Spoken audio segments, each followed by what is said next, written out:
better defined, from 2 to 2.4 inches. So my positioning of my hand on the chest is the same as it was, okay?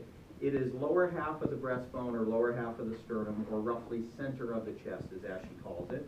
And then I put my hand on the sternum with my elbow locked, arm straight, and I compress in the new curriculum to a max depth of what they call 2.4 inches. So it's a maximum of 2.4. And I compress at what speed or rate? How fast do I do this, guys? At least 100 times a minute, right?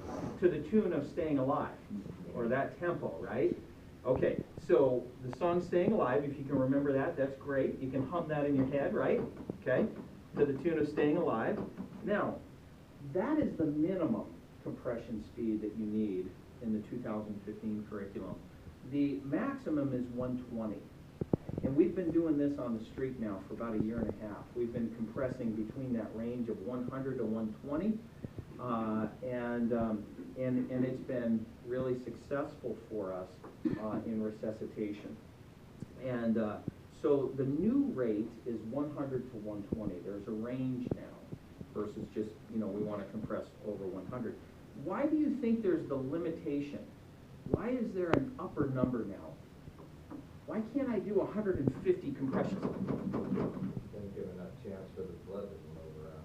Exactly, that's exactly right. So the blood is not effectively moving through the heart, through the 4 chambers of the heart effectively, if I'm not allowing something called chest recoil, or the chest to come up fully and reset itself, okay? Remember, it's kind of like, the old style, what do they call those, bellows, right? Which introduce air to the fireplace, right? And you're having to come all the way up for greater efficiency, all the way up, okay, so that you can get max airflow, okay, into the fireplace to stoke the fire. Well, this is the same thing. Think of it as the same thing. If we don't come up fully, we decrease the flow, okay, and the efficiency. So that's why when even though it's fast, I come all the way up, okay? And my range is 100 to 120 per minute, okay? All right. Now with a child, yes, sir? How important is hand placement on the chest? Like, because it says, like, lower half of the breastbone, Yeah. Whatever, like, just trying to get it in. I mean, everybody's body's going to be different, so. Yeah. And in most patients, mid-nipple line is the best, the best marker, mid-nipple line. It is important in that you're not too low. If you're too low, you're over what we call the xiphoid process, which is where the ribs meet the sternum. Okay, that's the xiphoid.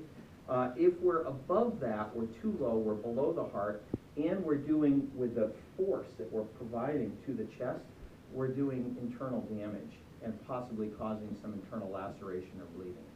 So the chest location is important, and you've got to be pretty close to right on target. Yeah. And remember, in the older curriculums, we used to follow with 2 fingers, our fingers up the rib line. We used to follow the rib line to where it met the sternum, and then we'd have those 2 fingers right there at that xiphoid, and then the other hand would come down right above that second finger. That's still roughly the same spot. That's pretty accurate, but it's not, that particular technique is no longer referenced, no longer included, but essentially it's the same thing, guys.